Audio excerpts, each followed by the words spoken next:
Walang patid na pag-ulan na dulot ng shear line ang nananalasa sa Eastern Visayas. Ang ilang lugar, binahana. Yan ang ulat ni Jayco Cruz. Ilang araw matapos pumasok ang bagong taon, baha na agad ang sumalubong sa Eastern Visayas.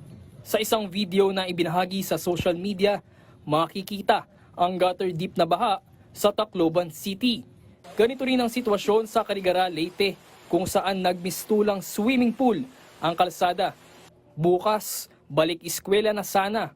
Ang kaso, napapaligiran na rin ng baha ang Salvacion Elementary School sa Dulag, Leyte.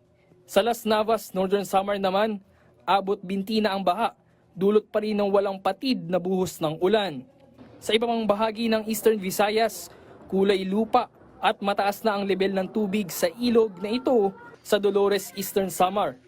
Ayon sa Pag-asa, ito ay dahil sa malakas na pag-ulan dulot ng shear line.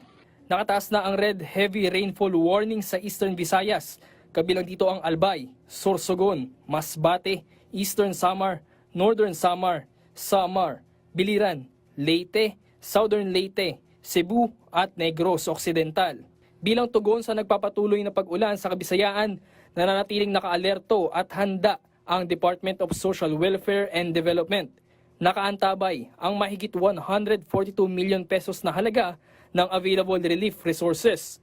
Mahigit 2 milyon nito ay standby funds, habang mahigit 139 million pesos ang halaga ng food and non-food items.